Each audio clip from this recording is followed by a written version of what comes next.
വിജയേട്ടാ നമസ്കാരം. നമസ്കാരം. ഒടുവിൽ അത് സംഭവിച്ചു. ഇന്ന് രാവിലെ മുതൽ യുക്രൈനിലേക്ക് റഷ്യ വലിയ രീതിയിലുള്ള വ്യോമാക്രമണം നടത്തിക്കൊണ്ടിരിക്കുകയാണ്. ഇപ്പോഴും അത് തുടരുന്നു എന്നാണ് അനൌദ്യോഗികമായിട്ടുള്ള റിപ്പോർട്ടുകളെല്ലാം സൂചിപ്പിക്കുന്നത്. കീവിലാണ് ആക്രമണം നടത്തിയിരിക്കുന്നത്. കീവിലെ പല പ്രദേശങ്ങളിലും ഒരു തിരമാല കണക്ക് ഡ്രോണുകൾ പറന്നു വന്ന് ആക്രമണം നടത്തുന്നു എന്നാണ് അവിടെയുള്ള സൈനിക മേധാവി തന്നെ പറഞ്ഞുകൊണ്ടിരിക്കുന്നത്. പിന്നെ ബാലിസ്റ്റിക് മിസൈലുകൾ റഷ്യയിൽ നിന്ന് യുക്രൈനിലേക്ക് അങ്ങിങ്ങ് പതിക്കുന്ന ദൃശ്യങ്ങൾ കണ്ടു. ദൃശ്യങ്ങളുണ്ട്, പക്ഷേ നമുക്ക് കൊടുക്കാൻ പറ്റില്ല. നമ്മുടെ യൂട്യൂബിന്റെ വയലേഷൻ ടേംസ് ആൻഡ് കണ്ടീഷൻസ് കാരണം കൊടുക്കാൻ പറ്റില്ല. അപ്പൊ അങ്ങനെയുണ്ട്. അപ്പോൾ റഷ്യ ഇതുവരെ യുക്രൈന് മേൽ നടത്തിയ ഏറ്റവും വലിയ ആക്രമണമാണ് ഇതെന്നാണ് പറയപ്പെടുന്നത്.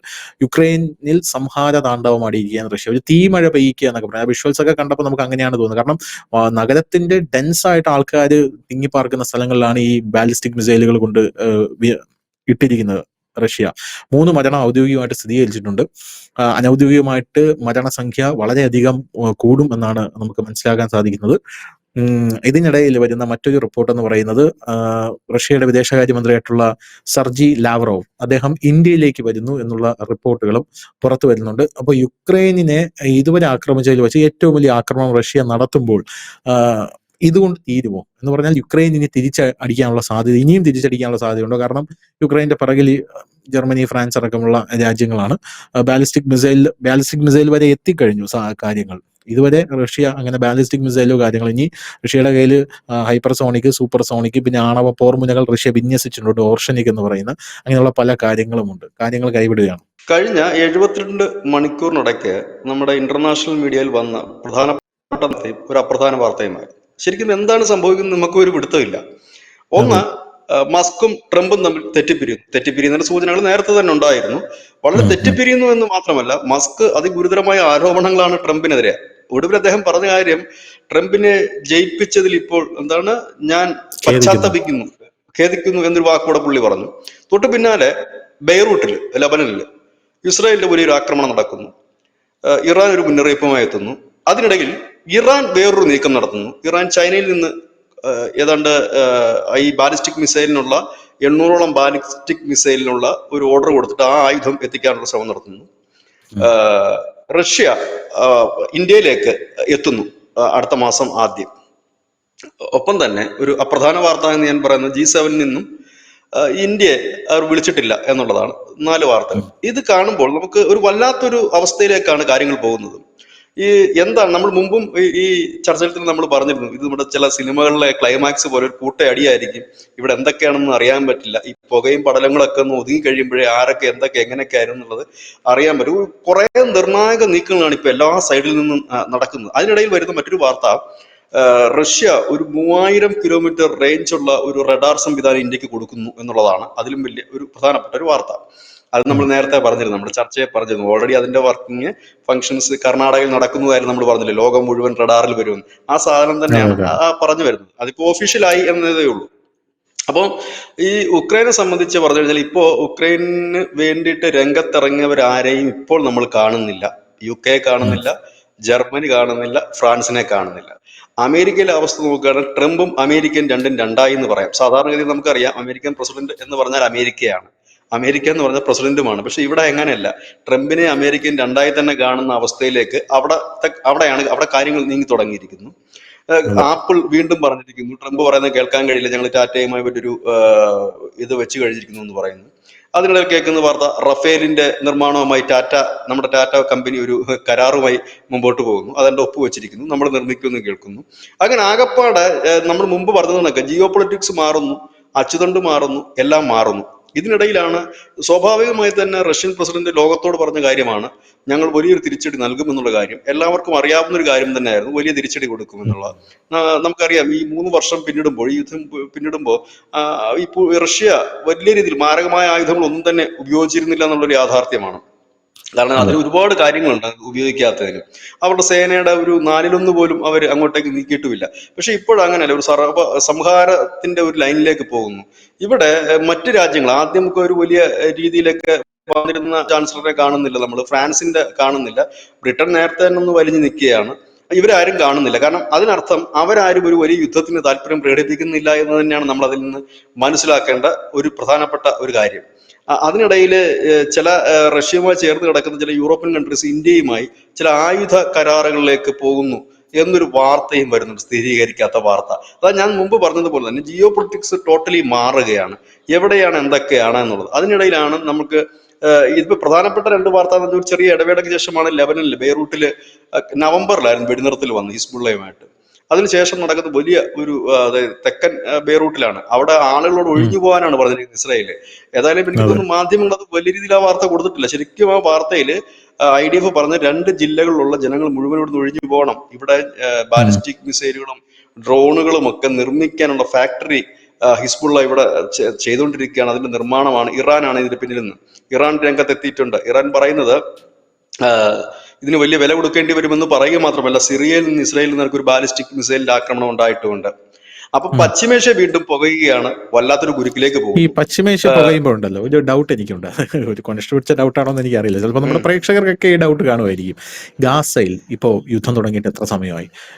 യുക്രൈൻ നമുക്ക് വിട്ടേക്കാം, അതൊരു രാജ്യമാണ്, യുക്രൈനും റഷ്യയും. ഈ ഗാസ എന്ന് പറയുന്നത് യഥാർത്ഥത്തിലുള്ള പലസ്തീൻ എന്ന് പറയുന്നത് നമ്മുടെ ഇസ്രായേലിന് അപ്പുറത്ത് കിടക്കുന്ന വെസ്റ്റ് ബാങ്ക് എന്ന് പറയുന്ന വലിയൊരു പ്രദേശമാണ് യഥാർത്ഥത്തിലുള്ള ഫലസ്തീൻ എന്ന് പറയുന്നത്. ഇപ്പുറത്ത് കിടക്കുന്ന ഗാസ എന്ന് പറയുന്നത് വളരെ ചെറിയൊരു പ്രദേശമാണ്. എനിക്ക് തോന്നുന്നു നമ്മുടെ കേരളത്തിന്റെ അത്ര പോലും ഇല്ല, പക്ഷെ ഗോവയുടെ അത്ര ഉണ്ടോ എന്ന് എനിക്ക് സംശയമാണ്, മാപ്പിൽ കാണുമ്പോൾ തോന്നുന്നതാണ്.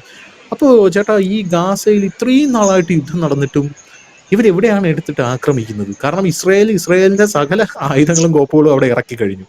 ഇതുവരെ ഗാസ സമ്പൂർണ്ണമായി നശിച്ചു കഴിഞ്ഞില്ലേ എന്ന് പല ആൾക്കാരും ചോദിക്കുന്നുണ്ട്. കാരണം ഈ അത്ര കുറച്ച് സ്ഥലം മാത്രമേ അവിടെ ഉള്ളൂ എന്നുള്ളത് കൊണ്ടാണ്. ഇവിടെയുള്ള അത് നശിപ്പിക്കാനാണെങ്കിൽ ഇസ്രായേലിന് ഇത്ര സമയം കൊണ്ട് നശിപ്പിച്ച് തീർക്കാമല്ലോ. അപ്പൊ ഇത്രയും സമയമെടുത്ത് ഇങ്ങനെ എന്താണ് അവരവിടെ ചെയ്തുകൊണ്ടിരിക്കുന്നത്? ആ പ്രദേശത്ത് എന്താണ് അവർ ചെയ്തത്? വളരെ ചെറിയൊരു പ്രദേശമല്ലേ? ചിലപ്പോൾ ഒരു ഒരു കുറച്ച് മിസൈലുകൾ അയച്ചു കഴിഞ്ഞാൽ തന്നെ ഗാസ സമ്പൂർണ്ണമായിട്ട് നശിച്ചു പോകും. അതാണ് ഇവിടെയുള്ള എല്ലാവരുടെയും ഏറ്റവും വലിയ പേടി എന്ന് പറയുന്നത്, പ്രത്യേകിച്ച് കേരളത്തിലെ സുഡാപ്പികളുടെ. അതെന്താണ്, എനിക്കതിന്റെ ഒരു ഇതുണ്ടല്ലോ, ജിയോ പൊളിറ്റിക്സ് അങ്ങോട്ട് മനസ്സിലാവുന്നില്ല. നമ്മുടെ ഓപ്പറേഷൻ സിന്ദൂർ നടന്നപ്പോൾ നമ്മുടെ രാജ്യത്തിന് ഉം. വേണമെങ്കിൽ നിമിഷ നേരം കൊണ്ട് പാകിസ്ഥാനെ തകർക്കാൻ കഴിയുമായിരുന്നു. പക്ഷെ നമ്മൾ ഉം. അത്തരത്തിലുള്ള ഉം. മാരകമായ ഇതിലേക്ക് പോയില്ല. ഇത് ഉം. തന്നെയാണ് റഷ്യ ഉക്രൈൻ വാറിലും. ഉം. അതായത് സിവിലിയൻസിന് കാഷ്വാലിറ്റി ഉണ്ടാകരുത് എന്നുള്ളത്. കാരണം അത് ഒരു വലിയ തിരിച്ചടികൾ ഉണ്ടാകും, ലോകത്ത് നമ്മൾ ഒറ്റപ്പെട്ടു പോകും.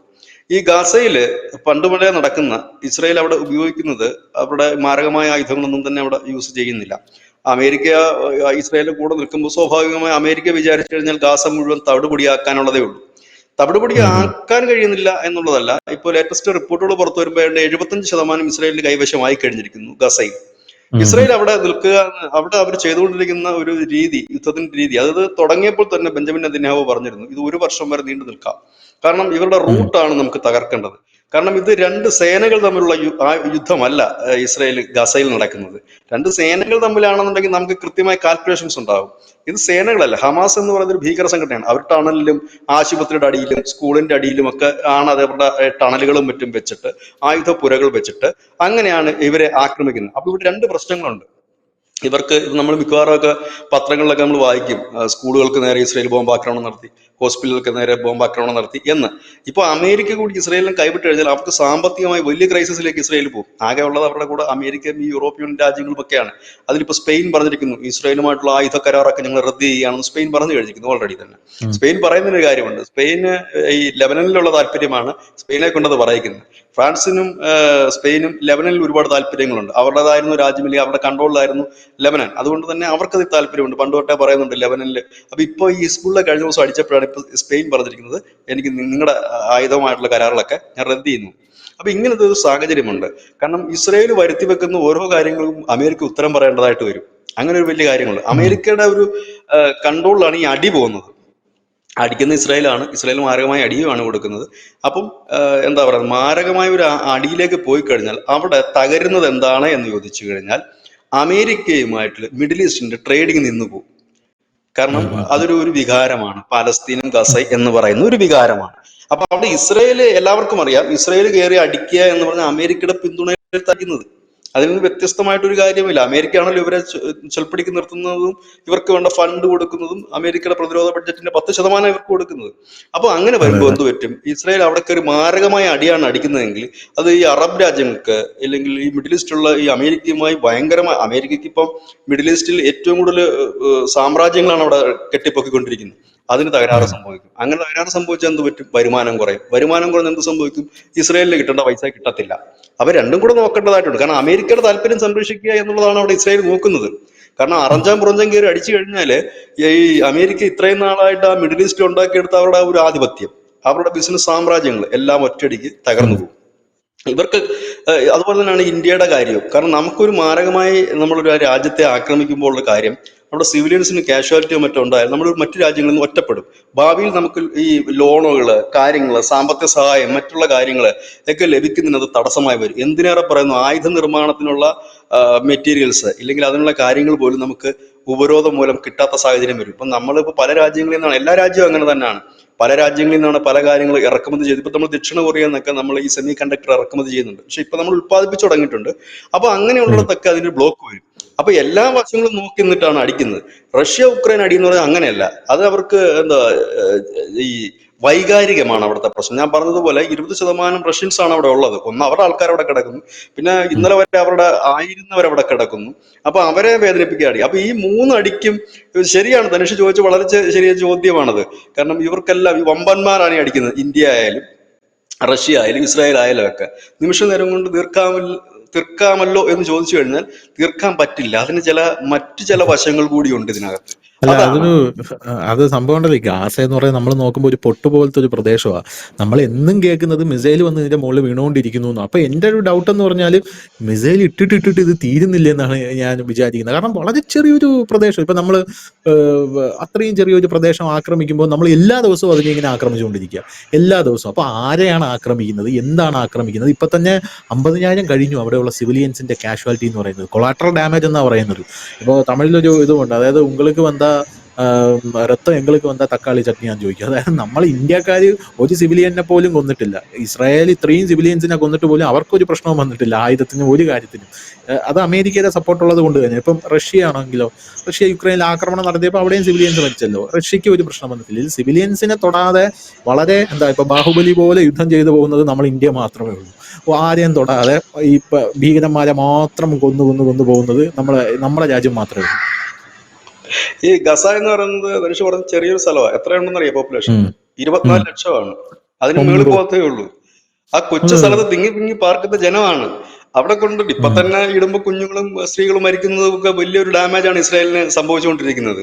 ഉം. അപ്പം ഉം. ഒരു വലിയ രീതിയിലൊരു കാഷ്വാലിറ്റി അവിടെ ഉണ്ടായി കഴിഞ്ഞാൽ ഇപ്പം ഈ മുസ്ലിം രാഷ്ട്രങ്ങളുണ്ടല്ലോ, അറബ് രാഷ്ട്രങ്ങൾ, അതെ അതെ. അപ്പൊ അവരിപ്പം ഇവർക്ക് ഈ ഒന്നും ഗസയിൽ മിണ്ടാതെ നിന്ന് നിൽക്കുന്നുണ്ട്. വെസ്റ്റ് ബാങ്കിലോട്ട് പോകാൻ ഇവർക്കൊണ്ട് സാധിക്കില്ലേ? അല്ല, ഗസയും വെസ്റ്റ് ബാങ്ക് രണ്ടും ഫലസ്തീനാണല്ലോ. ഗസയിൽ നിന്ന് ഇവർ എന്തുകൊണ്ടാണ് വെസ്റ്റ് ബാങ്കിലോട്ട് പോകാത്ത? ഇവര് അപ്പുറത്ത് ഈജിപ്തിലോട്ട് അഭയം കൊടുക്കണം, ജോർദാനിലോട്ട് ഇറക്കി വിടണം, നൈൽ നദി കടത്തി വിടണം, സൂയിസ് കനാൽ കടന്ന് അപ്പുറത്ത് പോകണം എന്നൊക്കെ ഇവര് പറയുന്നത് എന്താ? അല്ല, ഇവരെ അവിടെ വിടണമെന്ന് തന്നെയാണല്ലോ ട്രംപും പറഞ്ഞുകൊണ്ടിരിക്കുന്നത്. ഈജിപ്തിനോട് പറഞ്ഞ് നിങ്ങൾ കുറച്ചുപേരെ കൊണ്ടുപോകും, മറ്റോ ജോർദാനോട് പറഞ്ഞ് നിങ്ങൾ കുറച്ചുപേരെ. അപ്പൊ ആരും ഏറ്റെടുക്കാൻ തയ്യാറല്ല, ആരും ഈ ബാധ്യത വരുത്തി വെക്കാൻ തയ്യാറാകുന്നില്ലല്ലോ. ഇവിടെ ഇതിന്റെ ഈ പിക്ചർ മാറും. ഇപ്പൊ ഇസ്രായേൽ വാരി വലിച്ചിട്ട് ആയുധങ്ങളൊക്കെ ഇട്ടിട്ട് 24 ലക്ഷത്തിനകത്ത് പകുതി കൂടുതൽ മരിച്ചു കഴിയുമ്പോൾ ഇപ്പൊ നിൽക്കുന്ന ഈ അറബ് കൺട്രീസിന്റെ ഒക്കെ നിലപാടങ്ങ് മാറും. നിലപാട് മാറിക്കഴിഞ്ഞാൽ അത് ഏറ്റവും വലിയ തിരിച്ചടിയായി മാറുന്നത് അമേരിക്കയ്ക്കാണ്, യൂറോപ്യൻ രാജ്യങ്ങൾക്കാണ്. അവർ ഇതുവരെ ഉണ്ടാക്കി വെച്ച അവരുടെ ട്രേഡിങ്സ് എല്ലാം തകർന്ന് തരിപ്പണമായി പോകും അവിടെ. കാരണം അവരുടെ ഒരു മെയിൻ ഇൻകം ആണ് ഈ രാജ്യങ്ങൾ, നമുക്ക് പോലും അത്രയില്ല. അപ്പം ഇതെല്ലാം തകർന്നു പോകും. അത് നോക്കിക്കൂടെ വേണ്ടിയിട്ടാണ് അടി നടത്തുന്നത്. ഇവിടെ അതിന്റെ ഇടയ്ക്ക് ഇപ്പോൾ വരുന്നത് റഷ്യയുടെ വിദേശകാര്യ മന്ത്രി നമ്മുടെ രാജ്യത്തെത്തുന്നു. അതൊരു വലിയ വാർത്ത തന്നെയാണ്. കാരണം സുരക്ഷാ കൗൺസിലുള്ള ഒരു സ്ഥിരാംഗം അവിടെ എത്തുന്നത് എന്നുള്ളതാണ് വലിയ ഒരു കാര്യം. അതും ഈ യുദ്ധത്തിന്റെ ഇടയിൽ. നമ്മൾ നേരത്തെ പറഞ്ഞ വാർത്തയുമായിട്ടാണ് ഇതിനെ കൂട്ടി യോജിപ്പിക്കുന്നത്. കാരണം കൂടുതൽ ആയുധങ്ങൾ നിർമ്മിക്കുന്നതിന് മാത്രമല്ല, കൂടുതൽ ആയുധങ്ങൾ ഇന്ത്യയിൽ നിന്ന് അവിടെ എത്തിക്കുന്നതിനുള്ള നടപടികളോടെ ഇപ്പോൾ റഷ്യ തുടങ്ങിയിട്ടുണ്ട്. കാരണം അവരും കുറെ നാളുകളായിട്ട് ഈ ഒരു യുദ്ധ മുഖത്ത് നിൽക്കുന്നു. അതിനിടയിൽ തന്നെയാണ് മറ്റൊരു വാർത്ത, തായ്വാൻ ഇന്ത്യയുടെ കയ്യിൽ നിന്ന് കൂടുതൽ എയർ ഡിഫൻസ് സിസ്റ്റങ്ങളും മറ്റും വാങ്ങാനുള്ള ഒരു കരാറിൽ ഒപ്പിടാൻ പോവുകയാണ്. അപ്പൊ പിന്നെയും ഇതിന്റെ ഒരു പൊളിറ്റിക്സ് മാറുകയാണ്. കാരണം ചൈനയും തായ്വാനും തമ്മിൽ ഏത് നിമിഷം അടിപൊട്ടാവുന്ന ഒരവസ്ഥയിൽ നിൽക്കുന്നു. അപ്പോഴാണ് നമ്മൾ തൈവാന് ആയുധം കൊടുക്കുന്നത്. ഇവിടെ അത് പക്ഷെ നമുക്കപ്പോൾ വേറൊരു കാര്യമുണ്ട്, ലോജിക്കലി ശരിയാണെന്ന് പറയേണ്ടി വരും. കാരണം പാകിസ്ഥാന് ചൈന കൊടുത്തോണ്ടിരിക്കുന്നുണ്ടല്ലോ. അപ്പൊ കരാർ ഒപ്പിട്ടുകഴിഞ്ഞാൽ നമ്മളത് കൊടുക്കുക എന്നുള്ളതാണ്. അവിടെ നമ്മളത് കൊടുക്കുന്നു. മറുഭാഗത്ത് റഷ്യയുടെ വിദേശകാര്യമന്ത്രി ഇങ്ങോട്ട് വരുന്നു, ഇവിടെ ചില ചർച്ചകൾ നടക്കുന്നു, ലോകത്തെ ഏറ്റവും വലിയ റഡാർ സംവിധാനം ഇന്ത്യക്ക് നൽകുന്ന അവർ പബ്ലിക്കായിട്ട് പറയുന്നു, വലിയൊരു കണക്ഷൻ അങ്ങനെ നടക്കുന്നു. ഇവിടെ ആകപ്പാടെ പെട്ടു നിൽക്കുന്ന ഇപ്പം ട്രംപാണ്. കഴിഞ്ഞ 3 ദിവസമായിട്ട് അദ്ദേഹം ഒന്നും പറയുന്നതായിട്ട് കേൾക്കുന്നില്ല. കാരണം അദ്ദേഹത്തിന് പറ്റിപ്പോയെന്ന് വെച്ചാൽ അദ്ദേഹത്തിന്റെ രാജ്യത്തിന് വേണ്ടി തന്നെയാണ് ഈ നിലപാടുകളെല്ലാം എടുത്തിട്ടുള്ളത്. പക്ഷേ അതിന് സ്വീകരിച്ച വഴി അല്പം സ്പീഡായിപ്പോയി, തെറ്റിപ്പോയി എന്നുള്ളത് മാത്രമേ അതിനകത്ത് വരുന്ന കുഴപ്പങ്ങളുള്ളൂ. ഇനി കാനഡയുടെ G7 കുറിച്ച് ഒരുപാട് പേര് പറയുന്നുണ്ട്, ഇന്ത്യയെ വിളിച്ചില്ലെന്ന്. എന്തുകൊണ്ടാണ് വിളിക്കാൻ ചോദിച്ചു കഴിഞ്ഞാല്, ഇന്ത്യയും കാനഡയുമായിട്ടുള്ള നയതന്ത്ര ബന്ധം വഷളായിട്ട് എത്രയോ നാളുകളായി. ഇപ്പോഴും അത് ശരിയായിട്ടില്ല. കാരണം ട്രൂഡോയുടെ പാർട്ടി തന്നെയാണ് ഇപ്പോഴും അവിടെ ഭരിക്കുന്നത്. അതുകൊണ്ട് തന്നെ കാനഡ ക്ഷണിച്ചു കഴിഞ്ഞാൽ ഇന്ത്യ ആ ക്ഷണം നിരസിക്കും എന്നൊരു വാർത്ത നേരത്തെ തന്നെ ഇന്റർനാഷണൽ മീഡിയയിൽ ഉണ്ടായിരുന്നു. അത് കണക്ക് കൂട്ടിക്കൊണ്ടാണ് അവർ വിളിക്കാഞ്ഞത്. കാരണം വിളിച്ചു കഴിഞ്ഞിട്ട് നിരസിക്കുകയാണെന്നുണ്ടെങ്കിൽ മൈലേജ് ഇന്ത്യക്ക് കിട്ടും, അതൊരു നാണക്കേടായി മാറും. അതുകൊണ്ടാണ് വേണ്ടെന്ന് പറഞ്ഞത്. ഇനി വളരെ വിചിത്രമായിട്ട് നോക്കിക്കോളൂ, ആ G7 ഉള്ള കോഡ് സഖ്യത്തിലെ രാജ്യങ്ങളാണ് G7 ഉള്ളത്. അപ്പൊ ഇന്ത്യയെ ഒഴിവാക്കിക്കൊണ്ട് അവർക്ക് മുമ്പോട്ട് പോകാനും കഴിയില്ല. കാരണം ഇന്ത്യൻ മഹാസമുദ്രത്തിനകത്ത് ഇന്ത്യയുടെ സഹായം ഇല്ലാതെ അവർക്ക് കൂടുതൽ കാര്യങ്ങൾ നീക്കാൻ നടക്കത്തില്ല. അപ്പൊ G7 ഇന്ത്യയെ വിളിക്കുന്നില്ല എന്ന് പറഞ്ഞ ആ വാർത്തയ്ക്ക് വലിയ പ്രാധാന്യമില്ല. കാരണം കാനഡയുമായിട്ട് നമ്മുടെ ബന്ധം വഷളായിരിക്കുന്ന സാഹചര്യത്തിൽ അത് സാധ്യതകൾ വളരെ കുറവ്. ഇല്ലെങ്കിൽ നടക്കുമായിരുന്നു. ട്രൂഡോയുടെ പാർട്ടിയല്ല, ഓപ്പോസിറ്റ് പാർട്ടിയാണ് അധികാരത്തിൽ വന്നിരുന്നെങ്കിൽ മോദി പോയേനെ. ഇപ്പൊ വിളിച്ചാലും പോകില്ല. അവസാനം ഇന്നത്തെ ഒരു ഏറ്റവും ലേറ്റസ്റ്റ് വാർത്ത അതിനെ സംബന്ധിച്ച് കാണുന്നത്, കാനഡ ക്ഷണിച്ചാലും പോകില്ല എന്നാണ്. അവർ ക്ഷണിച്ചാലും പോകില്ല എന്നുള്ള കാര്യം. കാരണം ഇതിനകത്ത് കുറെ സാധനങ്ങളുണ്ട്. അപ്പം അതുകൊണ്ട് ചിലപ്പോൾ അവിടെ പോകുമ്പോൾ നമ്മുടെ പ്രധാനമന്ത്രിക്ക് വേണ്ട രീതിയിലുള്ള സ്വീകരണം കിട്ടിയെന്ന് വരില്ല. ചിലപ്പോൾ അവിടെ ചിലപ്പോൾ ചെറുതാക്കാനുള്ള ശ്രമങ്ങൾ ഉണ്ടായെന്ന് വരാം. അതൊക്കെ നമ്മളെ സംബന്ധിച്ച് ഒരുപാട് ബുദ്ധിമുട്ടുണ്ടാകുന്ന കാര്യങ്ങൾ. അപ്പൊ അതുകൊണ്ട് അവിടെ നമ്മൾ വിളിച്ചാലും പോകില്ല എന്ന് നേരത്തെ മുതൽ എനിക്ക് തോന്നുന്നു 1 മാസം 1.5 മാസം മുമ്പ് തന്നെ ഇന്റർനാഷണൽ മീഡിയാസ് അങ്ങനത്തെ വാർത്തകൾ ഉണ്ടായിരുന്നു, ഇങ്ങനെ പോകില്ല എന്നുള്ളത്. അത് വെച്ചിട്ടാണ് ഇപ്പൊ വിളിക്കാത്തതെന്ന് പറയുന്നു. അപ്പൊ ഞാൻ പറഞ്ഞത് കണക്ക് നമുക്ക് എന്താണ് എന്നൊരു വ്യക്തതയില്ല. പക്ഷെ ഉക്രൈൻ റഷ്യ യുദ്ധത്തിന്റെ കാര്യത്തിൽ അതൊരു വല്ലാത്ത സിറ്റുവേഷനിലേക്ക് പോവുകയാണ്, വളരെ അപകടകരമായ രീതിയിലേക്ക് പോവുകയാണ്. ബാലിസ്റ്റിക് മിസൈലുകൾ യൂസ് ചെയ്യുന്നു. ധനുഷ് പറഞ്ഞ കണക്ക് ഈ ആണവ പോർമുനകളൊക്കെ ഉണ്ടെങ്കിലും അവരത് യൂസ് ചെയ്യില്ല എന്ന് തന്നെയാണ് നമ്മൾ ഇപ്പോഴും കരുതുന്നത്. പക്ഷെ ആ യുദ്ധം ഒരു ചെറിയ തീപ്പൊരി അങ്ങോട്ടോ ഇങ്ങോട്ടോ മാറിയ, ഈവൻ പോളണ്ടിലേക്ക് പോലും ഒരു മിസൈൽ അറിയാതെ തെറ്റിപ്പോയാൽ പോലും അതൊരു വലിയ യുദ്ധത്തിലേക്ക് തീരാനുള്ള സാധ്യതകളുണ്ട്. നിലവിൽ കീവിനെ സംബന്ധിച്ച് പറയുകയാണെങ്കിൽ ഗസയുടെ കാര്യം പറഞ്ഞതാണ് ഇപ്പൊ കീവിന്റെ അവസ്ഥ. കീവിൽ വളരെയധികം നാശനഷ്ടങ്ങൾ വളരെ കാലമായിട്ട് റഷ്യ വരുത്തിക്കൊണ്ടിരിക്കുകയാണ്. വലിയ രീതിയിൽ തന്നെ അവിടെ കെട്ടിടങ്ങളും മറ്റുമൊക്കെ റഷ്യ തകർക്കുന്നുണ്ട്. ഇപ്പൊ ഗസയിലെ കാര്യം പറഞ്ഞാൽ ഗസയിൽ തലയെടുപ്പുള്ള ഒരൊറ്റ കെട്ടിടം പോലും ഇല്ല, മണൽ കൂമ്പാരങ്ങളും കാര്യങ്ങളും ഒക്കെയാണ്. ഇപ്പൊ ഈ ടണലുകളും ആശുപത്രികളും ഒക്കെയാണ് അടിച്ച് താഴെ കളയുന്നത് അവര്. അപ്പം ഗസയിലെ പ്രശ്നം എന്താണെന്ന് വെച്ചാൽ, അത്രയും ജനത്തിനെ ആരെങ്കിലും കുറച്ചെങ്കിലും ഒക്കെ ഉൾക്കൊള്ളാൻ തയ്യാറായാൽ പിന്നെ ഇസ്രായേലിന്റെ ലക്ഷ്യം ഗസയല്ല. ഗസ പിടിച്ചെടുക്കുന്നത് അവരുടെ സുരക്ഷയ്ക്ക് വേണ്ടി മാത്രമാണ് ഗസ പിടിച്ചെടുക്കുന്നത്. അവരുടെ ആ ഒരു ഏരിയ വന്നു കഴിഞ്ഞാൽ അവർക്കിപ്പോൾ ലെബനനിൽ നിന്ന്, അതായത് പടിഞ്ഞാറൻ ലെബനനിൽ നിന്ന് വരുന്ന അറ്റാക്കുകളെ അവർക്ക് ഫലപ്രദമായി നേരിടാൻ പറ്റും. പിന്നെ ഈ ഹമാസിന്റെ ഈ അറ്റാക്കുകൾ നേരിടാൻ പറ്റും. രണ്ടാമത് ഈജിപ്റ്റ് വഴി ഹമാസ് ഈ തുരങ്കം നാളകളിൽ കെട്ടിപ്പൊക്കിയാലും തടയിടാൻ പറ്റും. അതുകൊണ്ടാണ് അവർ ഗസ വെക്കണം എന്നുള്ളത്. പക്ഷെ ഈ വെസ്റ്റ് ബാങ്ക് എന്ന് പറയുന്ന അവരുടെ സ്വപ്നമാണ്. കാരണം അത് അവരുടെ സ്ഥലമാണ് എന്നവർ പണ്ട് തൊട്ടേ പറയുന്ന സ്ഥലമാണത്. അപ്പൊ ഈ നിലവിൽ അവരുടെ പട്ടാളവും പോലീസും ഒക്കെ വെസ്റ്റ് ബാങ്കിലുണ്ട്. പലസ്തീന്റെ ആളുകളും വെസ്റ്റ് ബാങ്കിലുണ്ട്. അവിടുത്തെ പ്രധാനപ്പെട്ട ഒരു ആരാധനാലയത്തില് 2 കൂട്ടർക്കും പ്രാർത്ഥിക്കാൻ അവസരമുണ്ട്. അവിടെ അല്ലേ മുമ്പ് ഈ ഹമാസുകാർ വെള്ളിയാഴ്ചകൾ നിസ്കരിച്ചിട്ട് ഒന്ന് കല്ലെറിയും, പ്രശ്നമാകും പോലീസുകാരായിട്ട്, പിന്നെ വെടിവെപ്പാകും, യുദ്ധമാകും. അപ്പം അവരുടെ ലക്ഷ്യം മുഴുവൻ അത് അവരുടെ കൂട്ടത്തിൽ വെക്കുക എന്നുള്ളതാ. ഗസയല്ല അവരുടെ ലക്ഷ്യം. ഇപ്പൊ ഗസയ്ക്ക് ഒരു ഇമ്പോർട്ടന്റ് എവിടെ വന്നെന്ന് വെച്ചാൽ, ട്രംപ് കയറി കഴിഞ്ഞപ്പോഴത്തേക്കും ഒരു കനാല് അതുവഴി വന്നു കഴിഞ്ഞാൽ പുതിയൊരു ട്രേഡിംഗ് റൂട്ട് കിട്ടും. അപ്പൊ ഗസയുടെ ഒരു പ്രധാനപ്പെട്ട ഭാഗങ്ങൾ കിട്ടിയാൽ അതുവഴി ഒരു കനാല് അവർക്ക് നിർമ്മിച്ചെടുക്കാൻ കഴിയും. അതുവഴി ഒരു റൂട്ട് ക്ലിയർ ആകും. അതാണ്. അപ്പൊ ആ ഗസയെ വെച്ചുകൊണ്ട് ഇസ്രായേലിന് വില പേശാൻ കഴിയും. ഗസ പിടിച്ചെടുത്ത് കൊടുത്തു കഴിഞ്ഞാൽ ട്രംപുമായിട്ട് വില പേശിക്കൊണ്ട്, ഇപ്പൊ ട്രംപിന് കുറച്ചുകൂടി ഇഷ്ടപ്പെടുന്ന ഒരു കാര്യമായിരിക്കും, ട്രംപിനല്ല അമേരിക്കയിൽ ഏത് ഭരണാധികാരി വന്നാലും ഇഷ്ടപ്പെടുന്ന ഒരു കാര്യമായിരിക്കും അതുവഴി ഒരു റൂട്ട് ക്ലിയർ ആക്കി കിട്ടുക എന്നുള്ളത്. അങ്ങനെ ഓരോരുത്തർക്കും ഓരോ താല്പര്യങ്ങളാണ് ഇവിടെ ഉള്ളത്. ഇസ്രായേലിനെ സംബന്ധിച്ച് ഗസയല്ല അവരുടെ ലക്ഷ്യം. കാരണം ഗസ അവർക്ക് വേണം എന്നുള്ളത് എന്തുകൊണ്ടാണെന്ന് വെച്ചാൽ അവരുടെ സെക്യൂരിറ്റി ഇഷ്യൂ കൊണ്ടാണ്. അവരുടെ ലക്ഷ്യം മുഴുവൻ വെസ്റ്റ് ബാങ്ക് തന്നെയാണ്. വെസ്റ്റ് ബാങ്കിന്റെ പകുതി കിട്ടിയാൽ പോലും അവർ തൃപ്തരാകും. എനിക്ക് തോന്നുന്നത് അതിനകത്ത് ചില ഒരു അഡ്ജസ്റ്റ്മെന്റോ ഒരു കോംപ്രമൈസോ ഒക്കെ ആക്കിയാൽ ഒരുപക്ഷെ ഇത് തീരുമാനിക്കും. പക്ഷെ വെസ്റ്റ് ബാങ്ക് ആയിട്ട് മാത്രം കിട്ടില്ല, കൂട്ടത്തിൽ ഗസ എന്നുള്ള ശല്യം കൂടെ സഹിക്കേണ്ടതായി വരും. അതുകൊണ്ടാണ് ഗസ പിടിച്ചടക്കി കഴിഞ്ഞാൽ അവർക്ക് വെസ്റ്റ് ബാങ്ക് വളരെ ഈസി ആയിട്ട് ഹാൻഡിൽ ചെയ്യാൻ പറ്റും. പക്ഷെ വെസ്റ്റ് ബാങ്കിലേക്ക് കയറുമ്പോൾ കുറെ വേറെ പ്രശ്നങ്ങളുണ്ട്. അത് പ്രോപ്പർ പാലസ്തീനാണ് എന്നാണ് അവര് പറയുന്നത്. കാരണം അതെ, അതിനൊരു കറക്റ്റ്. സ്വതന്ത്ര രാജ്യമായിട്ട് അംഗീകരിച്ചിട്ടില്ല. പക്ഷെ അത് അങ്ങനെ നിൽക്കുന്നു. ഞാൻ പറഞ്ഞില്ല, ഇഷ്യൂ അവിടെ തീരില്ല, ഒരിക്കലും തീരത്തില്ല അത്. ഇപ്പൊ ഗസ ഇപ്പൊ ഒന്ന് ഒതുങ്ങിക്കഴിഞ്ഞാലും ഇസ്രായേലിന്റെ അടുത്ത ലക്ഷ്യം വെസ്റ്റ്, അവരുടെ ഏറ്റവും എല്ലാ കാലത്തെ അതാണ്. സിറിയയുമായിട്ട് ഇപ്പൊ നടന്ന ഈ പ്രശ്നം കൊണ്ട് എന്താണ്, അവർ ഗോലാൻ കുന്നുകൾ മുഴുവൻ കൈക്കലാക്കി. അവരുടെ ഏറ്റവും വലിയ സ്വപ്നമായിരുന്നത് അത് മുഴുവൻ അവർ കൊണ്ടുവന്നിട്ട് അവർക്ക് വേണ്ട സിറിയയുടെ ബോർഡർ മുഴുവൻ അവർ എടുത്തു ഇസ്രായേല്. ഇപ്പൊ ലെബനന്റെ തെക്കൻ ലെബനനിലുള്ള ആളുകളെ മുഴുവൻ ഒഴിപ്പിച്ചിട്ട് അവര് അവിടെ പറഞ്ഞിരിക്കുന്നത് ഇപ്പൊ ആരും കയറരുത്, അങ്ങോട്ടേക്ക് ഇവിടുന്ന് വിട്ടുപോയവർ വരരുത്, ഈ മൈനും മറ്റുള്ള സാധനങ്ങളൊക്കെ ഇവിടെ കുഴിച്ചിട്ടുണ്ട്, ആരും വരരുതെന്ന് അവർ പറഞ്ഞിട്ടുണ്ട്. ഏതാണ്ട് ആ മേഖലയെ അവർ എടുത്തു കഴിഞ്ഞിരിക്കുന്നു. അതിന് വേറൊരു ഉദ്ദേശമുണ്ട്. തെക്കൻ ലെബനിൽ ഫലഭൂഷ്ടമായ മണ്ണ, കൃഷിക്ക് കുറച്ചുകൂടെ ഇസ്രായേലിനേക്കാളും അനുകൂലമായ മണ്ണ. അപ്പൊ ആ മണ്ണ് കിട്ടിയാൽ നല്ലതാണ്. ലബനിൽ നിന്ന് പലായനം ചെയ്തവരെ അവിടെ താമസിപ്പിക്കുകയും ചെയ്യാം. 10,000-60,000 പേരുണ്ടവര്. അപ്പൊ അവരെ അവിടെ കൊണ്ട് താമസിപ്പിക്കുകയും ചെയ്യാം, കൃഷിയും നടത്താം, അത്യാവശ്യം വലിയ കുഴപ്പമില്ല. പിന്നെ ഇവന്മാരുടെ ശല്യവും പേടിക്കണ്ട. ഇങ്ങനെ വ്യത്യസ്തമായ താല്പര്യങ്ങളാണ് ഇതിന്റെ ഒക്കെ പിന്നിലുള്ളത്. അല്ലാതെ ഇപ്പൊ നമ്മളുടെ രാജ്യവും പാകിസ്ഥാനും തമ്മിൽ അടിച്ചടിയാണ് ഒരു കറക്റ്റ് യുദ്ധമെന്ന് നമുക്ക് പറയാവുന്നത്. രണ്ട് ഭാഗത്തും രണ്ട് സർക്കാരുകൾ, രണ്ട് സേനകളുടെ അങ്ങോട്ടും ഇങ്ങോട്ടുമുള്ള ഇതൊക്കെ മറ്റേതെന്നൊക്കെ പറഞ്ഞ ഒരു നിയമവാഴ്ചയോ നിയമത്തിന്റെ പുറത്തോ പോകുന്ന യുദ്ധങ്ങളല്ല അതൊന്നും. ഇന്ത്യയുടെ അതെ, അതെ. കൃത്യമാണ്. സിവിലിയൻസിന്മാരൊക്കെ ഇത് വരാതെ എയർ ഡിഫൻസ് സിസ്റ്റങ്ങൾ അടിക്കുന്നു, വ്യോമത്താവളങ്ങൾ ആക്രമിക്കുന്നു, ഇങ്ങനെ പോകുന്നു. മറ്റിടത്തേക്ക് പോകുമ്പോൾ, ഈ ഉക്രൈനിലേക്ക് പോകുമ്പോഴത്തേന് അത് മറ്റൊരു രീതിയിലേക്ക് മാറുന്നു. കുറച്ചു ദിവസം ശാന്തമായിട്ട് പോകുന്നു, പിന്നെ ഇടയ്ക്കൊരു വലിയ അടി നടക്കുന്നു. ആ രീതിയിലേക്കാണ് കാര്യങ്ങൾ മുമ്പോട്ട് പോകുന്നത്. ഇതാണ് ഇതിന്റെ ഒരു പ്രധാനപ്പെട്ട കാര്യം. അതുകൊണ്ട് ഇതൊക്കെ തൽക്കാലത്തേക്ക് ഒരു ശമനം ഉണ്ടാകുമെന്ന് മാത്രമേ ഉള്ളൂ. എനിക്ക് തോന്നുന്നു ഈ പാകിസ്ഥാന്റെ വിഷയത്തിൽ പോലും എന്നാണ് ഇനി ഒരു പൊട്ടിത്തെറി ഉണ്ടാകുമെന്ന് നമുക്ക് പറയാൻ കഴിയില്ല. ഇപ്പൊ ധനുഷ് സൂചിപ്പിച്ചതുപോലെ വ്യോമാഭ്യാസമൊക്കെ വീണ്ടും തുടങ്ങുന്നുണ്ട്. അപ്പം അത് പോകുന്നു. പിന്നെ നമ്മൾ ഇന്നലെ പറഞ്ഞതുപോലെ ഇതിനൊക്കെ അപ്പുറത്ത് ജനം ഭീതിയോടെ കാണേണ്ട ഒരു കാര്യമുണ്ട്. കോവിഡ് വീണ്ടും തിരിച്ചു വരുന്നു. പഴയതുപോലെ ഭീകരമല്ല എങ്കിൽ പോലും വളരെ പവർഫുൾ ആയിട്ട് തിരിച്ചു വരുന്നു എന്നുള്ളതാണ്. ഇന്നലെ നമ്മൾ ആ ചൈനയുടെ വാർത്ത കൊടുത്തിരുന്നു, പക്ഷെ അത് വലിയ പ്രാധാന്യത്തോടെ ആരും കണ്ടില്ല. പക്ഷെ വരും നാളുകളിൽ അതൊരു വലിയ വാർത്തയായി തന്നെ മാറാനുള്ള സാധ്യതകളുണ്ട്. അതൊരു പക്ഷെ അമേരിക്കയിലായിരിക്കില്ലെങ്കിലും മറ്റെവിടെങ്കിലും അതിന്റെ ഒരു അലയൊലികൾ നമുക്ക് കേൾക്കേണ്ടി വരും. അതിനിടയ്ക്കാണ് ഈ ഇറാനും ചൈനയുമായിട്ട് 800 ബാലിസ്റ്റിക് മിസൈലിന്റെ കരാർ ഒപ്പുവെച്ചിരിക്കുന്നത്. അങ്ങനെ പോകുന്ന ഒരുപാട് കാര്യങ്ങളുണ്ട്. അതാ ഞാൻ പറഞ്ഞത്, ഒരു വല്ലാത്ത ഒരു അവസ്ഥയിലേക്ക് പോകുന്നു. ഇന്ന് കാണുന്ന മിത്രം നാളെ ശത്രു, നാളത്തെ ശത്രു ഇന്നത്തെ മിത്രവുമാണ്. ഇതാണ് ഇവരുടെയൊക്കെ യുദ്ധത്തിന്റെ കാരണങ്ങൾ. ഇതാണ് ഇത് ജെന്യൂനായിട്ടുള്ള ഒരു അടി നടന്നിട്ടുള്ളത് ഇന്ത്യയുടെ അടി മാത്രമാണ്. നമ്മളെ അതെ, അടിച്ചു, നമ്മൾ കയറി തകർത്തു, ഫിനിഷ്, അവിടെ കൊണ്ട് നമ്മൾ നിർത്തി വെച്ചിരിക്കുന്നു. അതെ, അതെ. മറ്റുള്ളതൊന്നും അങ്ങനല്ല. അതൊന്നും ഈ അടുത്ത കാലത്തൊന്നും തീരുന്ന സാധനം, നമ്മുടെയും തീരില്ല അടുത്ത കാലത്തൊന്നും അവർ ചൊറിയാൻ വന്നാൽ. മറ്റേത് ചൊറിയാൻ വരിക അല്ലല്ലോ. ഇവിടെ നമുക്കൊന്നും അവിടെ നിന്ന് പിടിച്ചെടുത്ത് നമ്മുടെ കൈ വെക്കേണ്ട ആവശ്യമില്ല.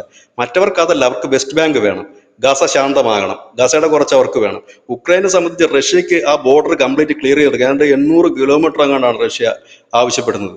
അത് മുഴുവൻ അവരുടെ കൈ വേണം. ഇതൊക്കെയാണ് അവരുടെ ലക്ഷ്യമെങ്കിൽ നമുക്കിപ്പോൾ എന്താ POK വേണമെന്ന് നമുക്ക് ആഗ്രഹമുണ്ട്. അത് ഓട്ടോമാറ്റിക്കലി വരുമെന്ന് തന്നെ നമ്മൾ കരുതുകയും ചെയ്യുന്നു. അല്ലാതെ നമുക്കിപ്പം പെട്ടെന്ന് പിടിച്ചെടുത്തിട്ട് നമുക്ക് പ്രത്യേകിച്ചൊന്നും നേടാനില്ല. മറ്റുള്ളവരൊക്കെ പിടിച്ചെടുക്കാനും ആധിപത്യം സ്ഥാപിക്കാനാണെങ്കിൽ നമ്മളതല്ല, നമ്മൾ നമ്മുടെ സ്വയരക്ഷയ്ക്ക് വേണ്ടി മാത്രമാണ് അടിച്ചത്. അത് നമ്മൾ കൃത്യമായി അടിച്ചു ഫിനിഷ് ചെയ്യും. താങ്ക് യു ബിജു ചേട്ടാ. Thank you so much.